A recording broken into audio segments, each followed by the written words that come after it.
Hey guys, thank you. Welcome back. This is Elevation Station. Thank you for tuning in. This is episode 2. As you can see, I have a special guest.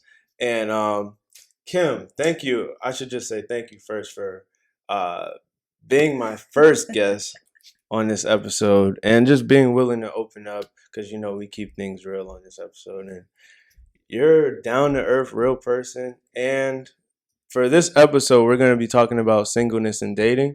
And Kim, you're single, right? Yes, I am. Kim is single, but the reason why I brought her on here is because it's the way she lives her life while she's single. She's not, and correct me if I'm wrong, but I'm pretty sure I'm not wrong. She's not pressed to go find somebody or throw herself at somebody or like think that, the single life is miserable or anything like that. So, me, watching, not like, Right, I go. you know what I'm saying? Yeah. Like just seeing how you carry yourself through this season in your life. It's like, man, this, she could be a blessing to other people who struggle with the fact that I'm single and I'm never gonna get, you know what I mean? Right, So, right.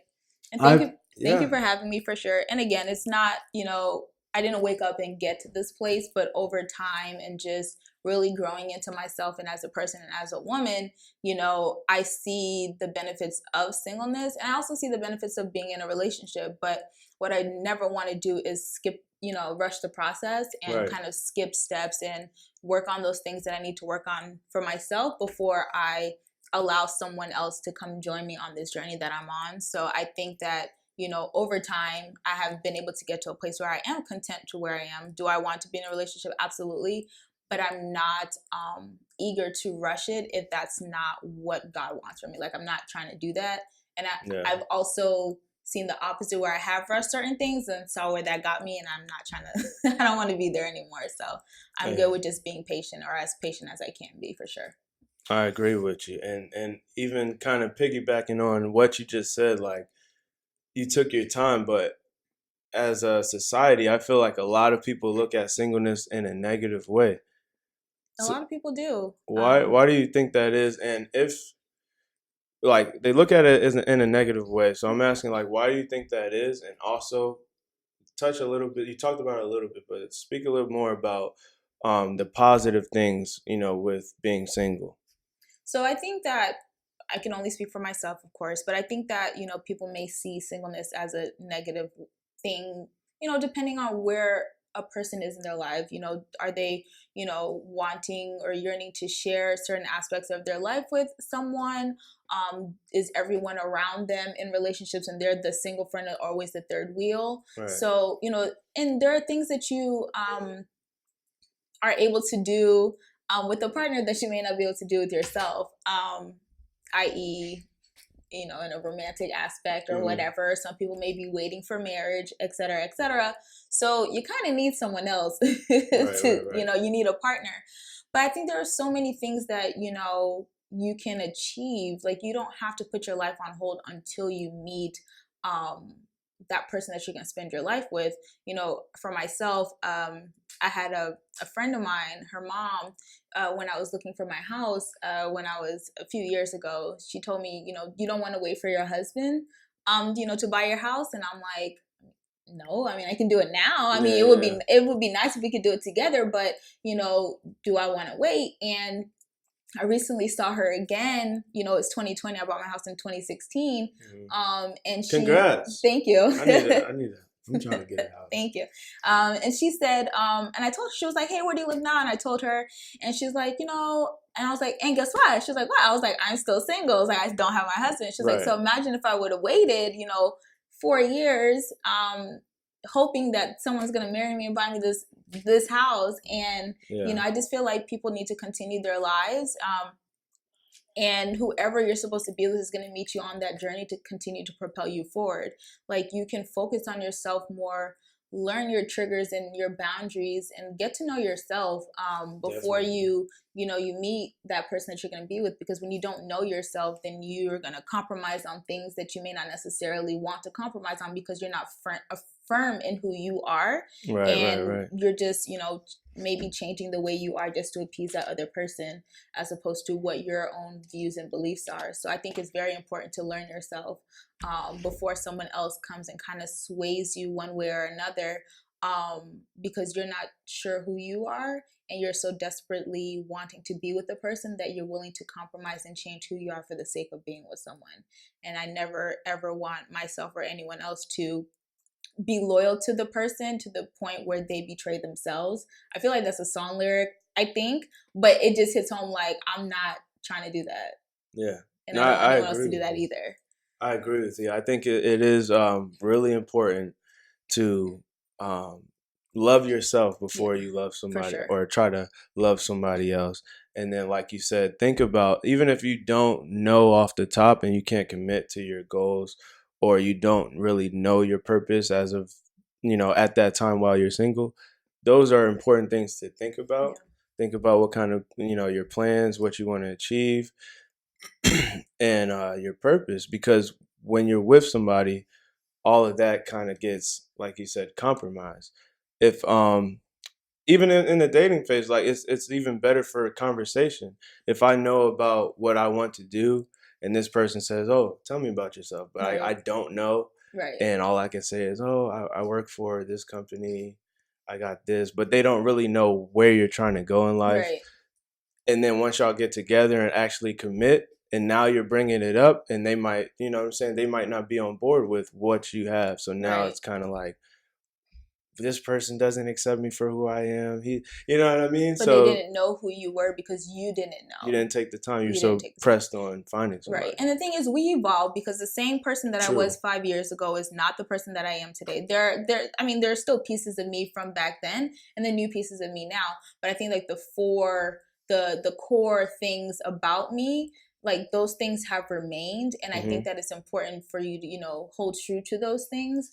For example, if traveling is your thing and you love to travel, and you know that the person that you've met doesn't want to travel and doesn't want to do any of the things that you enjoy, then that may not necessarily be the person for you. But there are people who may just, for the sake of being with someone, like, oh, it's okay, and then 2-3 years down the line, like, oh wow, I really wish that I would have found someone who shared common interests with me, or even my desire for travel, so that's something that we can share with each other. So it can work out, but sometimes it doesn't. Sometimes it does not. Sometimes it doesn't. But you said a lot of good stuff. I was just listening like, okay, facts. Because all the stuff you just touched on is basically what we wanted to talk about and share with you guys. So another thing I wanted to ask, because not only like before looking for someone, you want to focus on yourself, you want to love yourself, take care of yourself, take yourself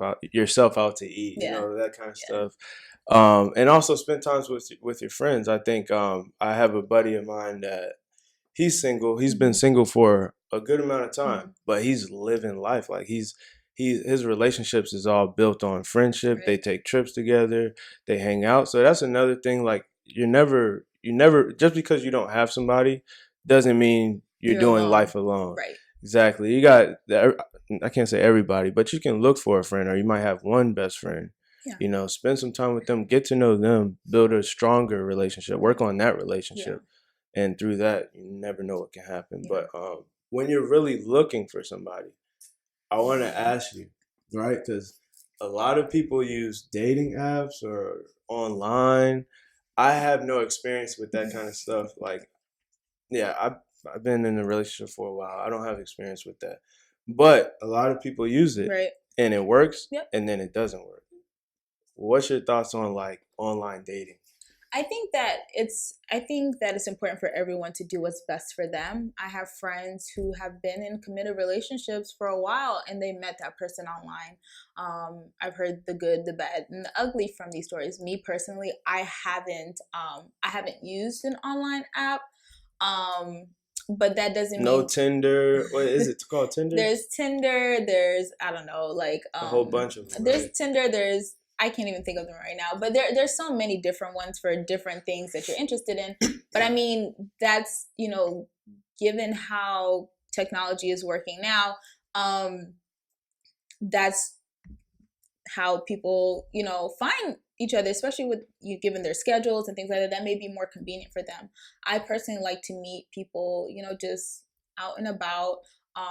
But as far as like online dating, people slide in people's DMs. That's a thing. I mean, people have slid in my DMs. You know, it just No, just, shocker. I'm just saying.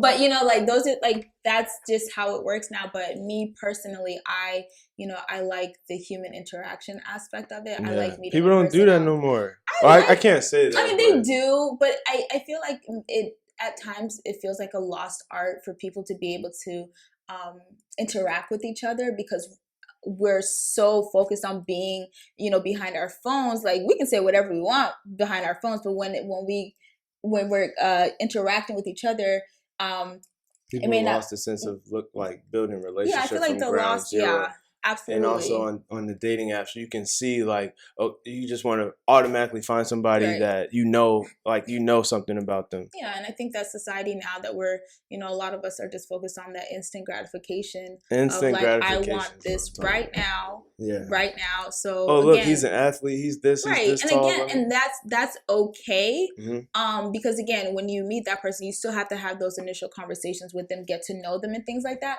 So at times it may be easier to use online dating because you can just look at weed out the people that you're not interested in and not waste your time. Right. And then just focus on, okay, this is what I'm interested in. But again, well, I won't say I'll never use online dating, but I'm just not at a you like to be approached in person. Yeah. You go out? Yes. You go to like bars or clubs? No, I don't go to like. I go to like lounges. Like there's this one place here in Tampa that I kind of frequent. It's just like a little lounge place. It's a restaurant, and then they have a lounge on the other side. So, cool. What's the name of that place? 7th and Grove, guys. 7th and Grove. It's on 7th. I think my wife just went there with her friends. Yes, it's like this big green building in Ybor. It's amazing. I love it. And that's probably where I frequent the most. It's just a nice vibe. You just meet some cool people there, and I do enjoy that place. So if I am going out, it'll probably be there. That's where I probably frequent the most. But yeah, so go there, you meet people. So how does because because a lot of people I got some single friends, you know, all that kind of stuff, and they would ask me. Not really, because I'm not the guy that has the game and all that kind of stuff. I don't know everything. But they would ask me, like, how do you approach a girl? Or even over phone, like sometimes I would text for them. I used to do that. And I would text for them and try to get them in. Like, shoot their shot. Shoot their shot. You know what I mean? So that's what I used to do or whatever. But when it comes to in person, I feel like you just have to have that confidence. But at the same time, there's a certain level of that, and you know, being gentle and polite and all that kind of stuff. So what would you say? What's the best way for a man to approach a woman? Because you know, sometimes they drive and the person in the passenger seat, you know what I'm saying, halfway out the window, you know what I mean? So, or they'll just come up and say just a flattery comment that's kind of corny. How should a man approach a woman? I can only speak for myself and how You're speaking for every female. I cannot She's speaking for everything. No, I'm just funny. So like for me, I mean, I'm a cornball, so the corny jokes don't really bother me. They're funny and I like to laugh. So if a person approaches me with like a compliment or a joke, like I talk a lot of trash to guys. So clean trash, not bad. So I talk a lot of clean trash to guys. So you know, just the banter back and forth, like, oh, okay, he can, you know, stay on his toes. Like I like that. So just, you know, the back and forth, or just a person like, hey, you know, I don't know, I think you're really pretty, and you know, I'd like to get to know you. Okay, sir. And then you start go talking from there. Yeah. Should people ask for an Instagram or Snapchat, or should they ask for a number? Because for me, I always thought like asking for an Instagram is like, she's not really gonna look for you. You know what I mean? Like if you ask for an Instagram or Snapchat, that's kind of like, hey, I just want to look at you. Yeah, you know what I'm saying? I feel like if I were single, I asked my wife for her number. Yeah. she didn't give it to me. She told me she didn't have her phone or whatever that she got on the bus. But But look she where we at. she got it though, right? You feel me? So I made my way. But me personally, I would ask for a number. Yeah. Because I think that that says a little bit more of your interest in that person. I agree. But again, given how the world is now and how society is, things, different things work for different people. For myself, depending on if I am interested in that person, I may give you my number first. Or if I'm not really sure and I don't want to give you all access to myself, Instagram, I might give you my Instagram. Yeah, that makes sense. But again, that only works better for me now because I just recently got an Instagram. I know I'm behind on the times. I haven't even had my Instagram for like a year. For real? Yeah, I just didn't want to do it. I only got it for my business, and that's it. Why you didn't want it? Because I have Facebook, and if you want to get to know me, if you need to find me, you know how to find me. And if you can't find me, then you don't need to look for it. Exactly. So yeah. So I mean, again, I don't think there's anything wrong with that. But for me personally, I wouldn't want someone to lead with, "Oh, do you have an Instagram?" Or like I'd like to get to know you better. Like how can I do that? Okay, well, can I call you? Sure. Can I text you? Okay. And then guys, look. If you want to talk to somebody, but you don't know what to say, use the environment around you. Can I give a quick example? Sure. I'm trying to help some of y'all out. I don't have the best game, but I'm gonna help some of y'all out. So you see a lady. Let's use the mall. Okay, right? The mall. It's a lot of people in the mall. Yeah. You see a lady, and I might be wrong. If y'all think what I'm saying is lame, in the comments just put all caps. No game. Jay White got no game. And I respect it. I like your comment. But you're in the mall. Okay. Right? You see a girl. Yeah. There's a food court in the mall, right? Sure. Okay. You're in the mall. You see a girl. And you're like, dang, she looks good. Whatever. But you want to talk to her. Okay. If you were to go up to her and be like, hey, I think you're beautiful. That's probably not going nowhere. Mm-hmm. Right? So white lies work great. I think so. I think white lies work great when you're trying to make your way and impress or get to know or just conversate with a female. So you don't have to use the corny stuff like, oh, I'm from out of town. Do you know a good place to get the shirt? Does that really work? I can't answer that stuff. But what I would say is like, man, I'm on the spot now. I might be messing up. Okay. So if I was hey, give me a second. I don't have. Don't put the comment yet about me not having game. I got a little bit of. I just been out the loop. It's okay, and that's okay. You're in but let me say what I would do. Let's go, John. You got it. So I would go up to the girl. All right. And say, hey, I never been to this mall. This is my first time, and I just saw you a minute ago. You look comfortable around here. I don't know. Are you from here? Is this your first time at this mall? She's like, I'll say it's a rude girl. She'll be like, yeah. So then I'll be like, okay, I'm just trying to get something to eat. Do you know, like, if they have Chinese or something, like, what's good up there? And then she might say, yeah, they got Chinese. Give me a short response. And I'm like, okay. And then I might say, I don't know. Just go ahead. No game. But if no game. But if a guy was to approach in the mall, how do they do that kind of stuff? Or in a club or anything like that? Dang, I can't. I want to edit that so bad, but I'm not gonna do it. So okay, that was horrible. If I was in the mall and it was a lot out of you, you've been out the game, so it's okay. Dang. It's okay. You should be nervous trying to figure it out. My boys know I got a little something. I mean, you have a whole wife, so you have some game, okay? Wife. But I mean, if I was in the mall, say if I was in the food court, and it's something that would get my attention from a guy, if I'm in the line, getting food, and he walked up to me and he said, what we eating, like you like that. I was doing that in like high school. But again, I'm a cornball, and sometimes I like corny people. I think that's cool though. But it's just you're comfortable, like, yo, what we eating? And I'm like, I don't know, you tell me. And, just go from there if I'm interested in that person. If not, then I'm like, no, thank you, sir. But again, when we don't know a person, we go based off their looks, right? Like that's the first thing that we see if we don't know anything else about them. So if I'm interested or if I think the person's attractive, maybe I'll entertain them or maybe I won't. But I mean, I think it just all depends on your approach. I'm a child at heart, so I like, joking around and things like that. If I'm out, maybe at a lounge like Seventh and Grove, She really putting y'all on the map. If I just we had love views like I that, they just would. love the place. But if I'm out there, and I'm just, just hanging with my friends, we might be singing together, or just dancing or whatnot. And someone comes up to me and says, hey, like, what's up? I might laugh because I laugh when I'm nervous a lot. And then just go from there, where are you from? Are you from around here? And then just kind of go from there. Dang. It doesn't have to be like this big elaborate plan. I tried to plan it out. It really doesn't have to. I think that's half the battle, is getting out of your head to just approach someone like, I saw you from across the room. I think you're Chris cool. Browning, right? Excuse me, miss. Yo.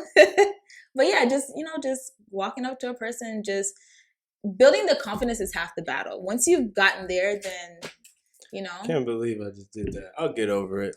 All right, so let's do this. No, 'cause I just look I looked horrible.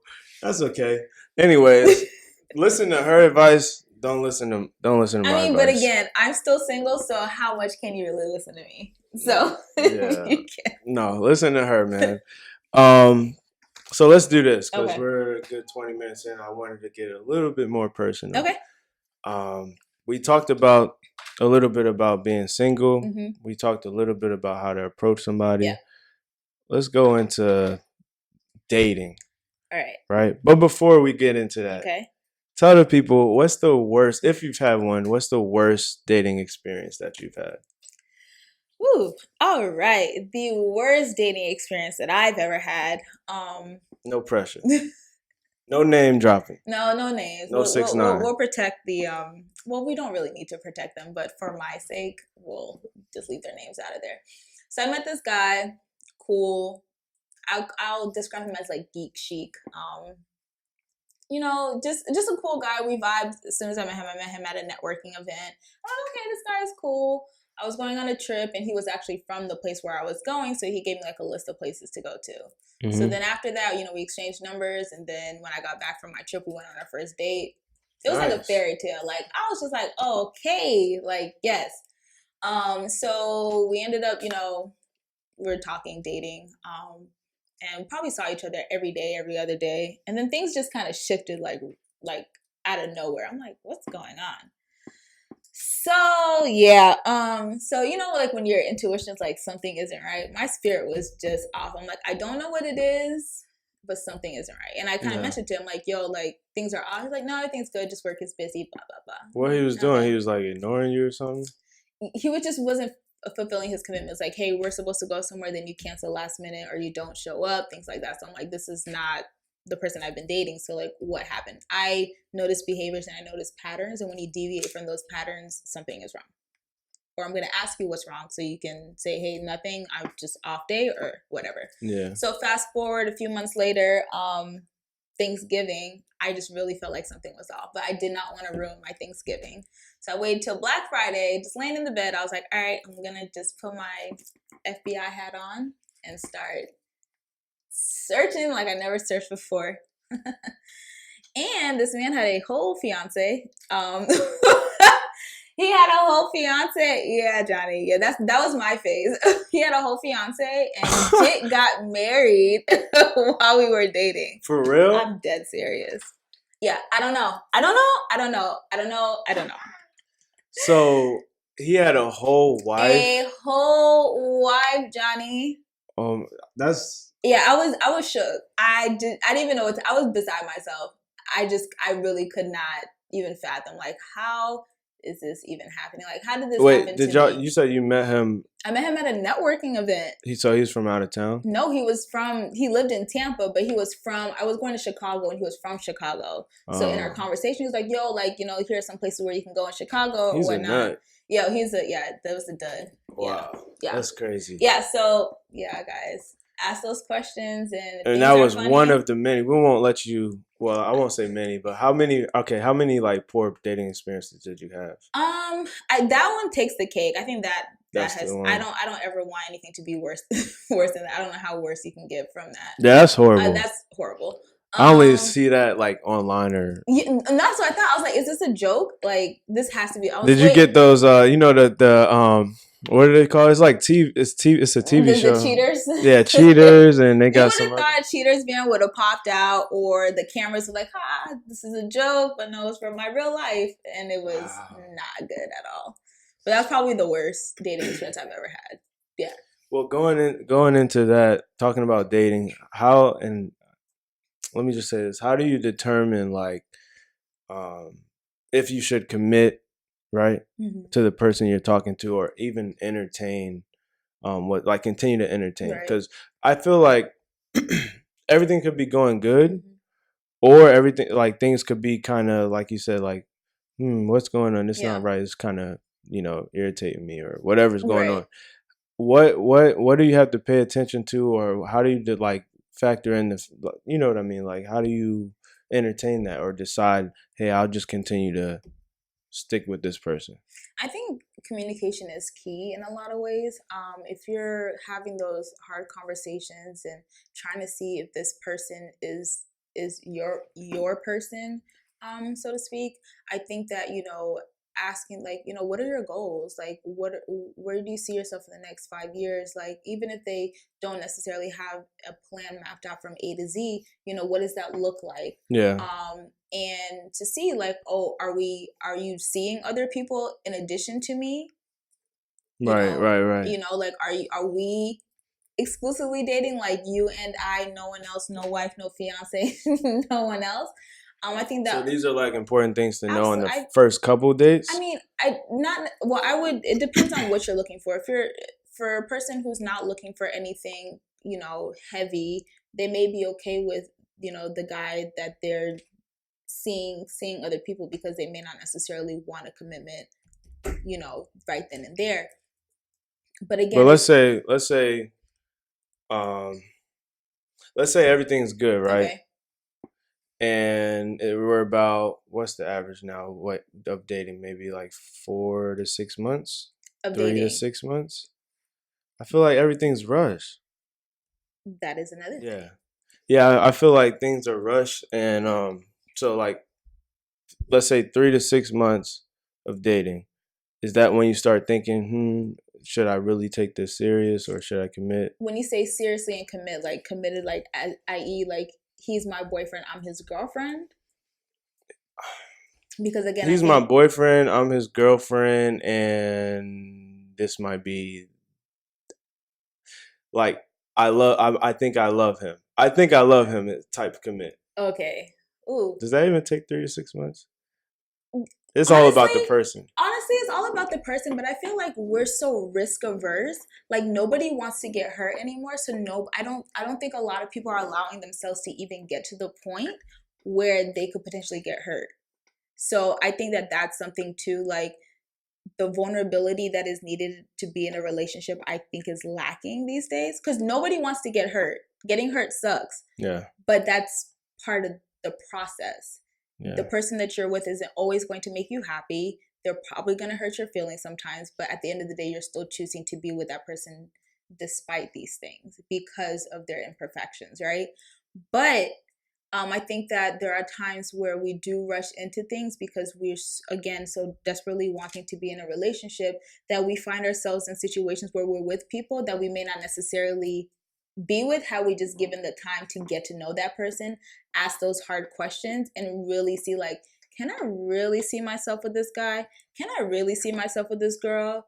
Like, we're not. I think it should be like, and almost, this might sound a little childish, but it's like the old school, like, what are the pros, what are the cons? You know what I mean? Like, write down. You don't have to write them down, but think about it. Sometimes writing it down is... No, sometimes you need to write it down. Yeah. Like, what are the pros and cons of this person? Because again... And like you said before, what's your standard, or what's your boundaries? Right. What boundaries have they crossed already? And is it...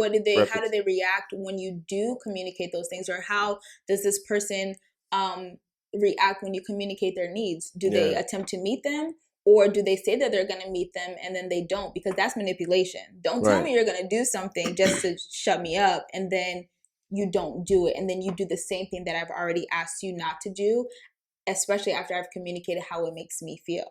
because again, things intensify when you get into a relationship, and they intensify even more when you get married, because now you're tied to that person legally, spiritually, etc. So if this person isn't meeting your needs, or they're doing things to you that you don't necessarily feel comfortable with, or you're like, hey, like we've had this conversation more than once and you just keep doing it. Yeah. Can you deal with this person continuing to do the same thing over and over again for the rest of your life? Yeah, exactly. Probably not.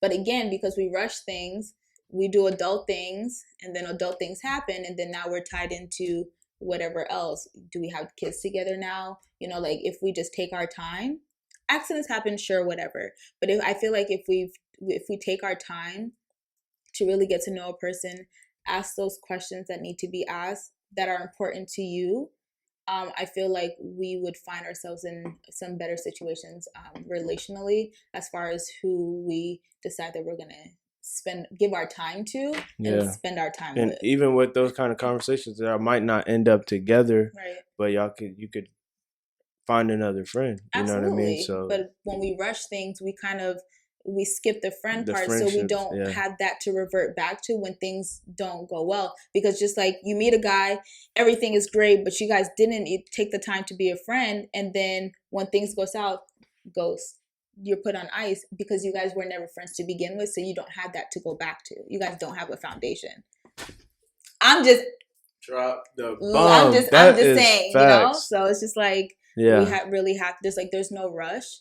But I'm also not trying to wait 10 years to be your girlfriend for you to marry me. Like, we're not doing that. But again, like, I feel like we need to just guard our hearts and pace ourselves when getting to know someone.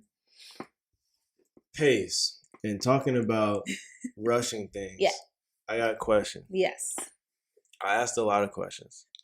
And I got one more question. Okay. So, talking about that, when do you think, because I said 3 to 6 months about committing and am I in love and things like that, but when do you think is it depends on the person, I know, but what do you think is the appropriate time for the first kiss and while you're in the dating phase? Because a lot of guys would like to do that on the first day. Right. You know what I mean? After the first week, they might be like, dang, why, you know what I'm saying? Kind of like what you said, because nobody's taking the time to actually develop a friendship first. Right. So kind of just trying to go to the next phase, the next phase, the next phase. So how long should a female wait for a first kiss? And I won't talk about wait for the other part, but how long should they wait for the first kiss? I mean, okay. You're making me speak for everyone, and you're speaking for everybody today. I feel like it depends. Okay, so I think it depends on a few factors. It depends on your boundaries, right? Some people don't kiss on the first date, whether they like the person or not. Mm-hmm. That's just their standard. Like, I'm not gonna do that, you know. And I'm not trying to cross anyone's boundaries, and vice versa. I don't want anyone to cross mine.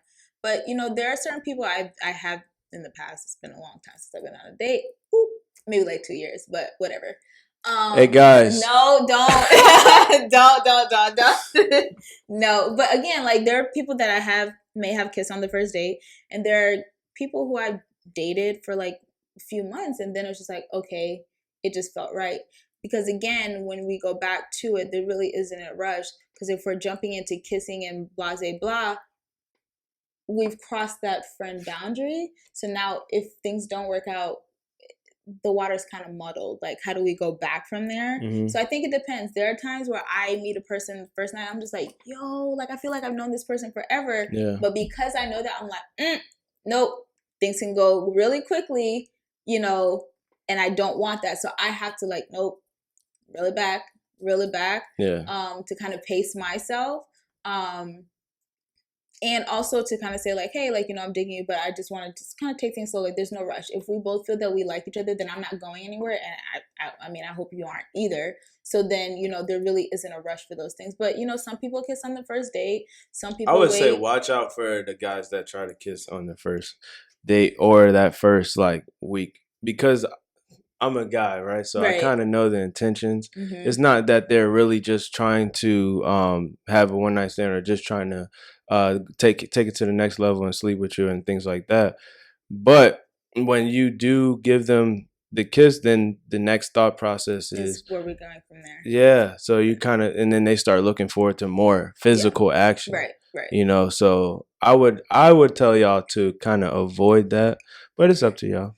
I mean, at the end of the day, you guys are going to do whatever you want to do. But me personally, I don't try to kiss me on the first date. Even if you want to, just don't. I wouldn't even talk about it. No, I don't even I don't bring when I meet a guy, I try to avoid all conversations surrounding physicality as much as I can, because I don't even want to plant the seed. I just don't talk about it. And low key, sometimes if I go on a date, I legit pray please don't let this guy try to kiss me, because I'm not sure how I'm gonna swerve out of this thing. So me, the waiter comes oh, that's yeah. Because when I was younger, maybe on the first date, but as I've gotten older and again learn myself and learn my boundaries, I don't. So it all goes back to respecting yourself, having the boundaries, and spending that extra time, right? Yes, even though if you do kiss on the first date, that doesn't mean that you don't respect yourself. No, it doesn't. It's just just respect your boundaries. Correct. Making sure that you're not just kissing this person because they want to kiss you. It's because that's something that you want to, in that sense. Yeah. All right, we're wrapping up. Kim, really appreciate all the knowledge all the gems you just dropped on us. Wrapping it up though, before we even wrap it up, I wanted to ask, because I was just thinking while you were talking, okay. I'm like, okay, you shouldn't, well, not that you shouldn't, but you had your perspectives on all of this, right? Yeah. And I was thinking back to the whole first date thing, because we're talking about first date. Do you on that first date, do you try to get is it good for the other person to bring up their past? You know what I mean? Do you proactively ask about their past relationships to kind of get a sense of red flags? Do you do that on the first date, or because you do want to be you want to be mindful of and watchful for red flags, and how does this person talk to their mom on the phone? How do they talk to this person? Right. You know what I mean? So you want to look at the red flags, but when do you ask about tell me about your last experience with your girlfriend or your ex, or what happened? Because some people, I think one red flag would be putting the blame all on the other person. Mm-hmm. I think that's one. But when do you ask these type of questions? I mean, I think that even before we get to the first date, because there is no rush to go on a first date. Just because I meet you on a Monday doesn't mean I have to go out with you on that Friday. I'd like to get to know you first before I even waste your time or mine and money and time and getting ready, et cetera, because sometimes you may meet someone, the vibe is good face to face, but then you guys talking we're not compatible. Even talking or the things that we talk about is just not to my liking. Mm-hmm. So you may not even make it to the first date just because we exchange numbers or IG handles. But I think that it's appropriate to, just kind of I don't want to say go with the flow, but when you meet a person, you ask them are you single? Because that is something that people do ask when they meet each other before they exchange numbers. Are you single? And I feel now we have to ask, are you single? Does anybody think that they're in a relationship with you? Are you talking to anybody else? Just so you can kind of manage your expectations. Yeah. And then, you can just ask a person, when was your last relationship? But it doesn't necessarily have to be on the first date, because that can be really heavy for a first date. Yeah, it's putting them in a hot seat. Right. But I think that, when they do mention certain things oh yeah, the last, I don't know, my last relationship. Oh, you know what? Then kind of go into it a little bit. You kind of go from there, oh, so when was your last relationship? Oh, okay, well, what happened? How did you grow from that? And then from those kind of questions, well, that's a good question. Black therapists matter. I got you. Word. But yeah, so that was a good question. Yeah. How did you grow from that? Because that'll tell you a lot in his response. If he just kind of I mean, it is what it is. Exactly. You might so be you can ask or how have you grown since your last relationship? What are things that you do now that you didn't do before? Yeah. I think that you can ask those questions without the other person feeling that they're in the hot seat. But I think it is important again, if you're not rushing things, then those conversations will happen and you'll get your information. But if there's a burning question that you really need to just ask it, and if you feel that you can't ask it, then there's another issue there that you need to kind of figure out why you feel you're not comfortable enough to ask that person that. Because again, you want to be comfortable with the person who you feel like you're comfortable with. So Yeah. I think that plays a part in it too. So Really good. Okay, I swear. Last and final question. What's the best? Just talk to the people on this one. okay. We want to end it with some advice. So, Okay. what's the best advice that you'll give to someone who's tired of being single? They're tired of this single lifestyle. What would you tell them? Because what I would tell them is, be happy with yourself. Spend more time with yourself. Enjoy yourself. Enjoy your friends. Go on vacations. All that Mhm. kind of stuff. That's what I would tell them. But at the end of the day, we got two perspectives. So what would you leave with that person who's tired of being single?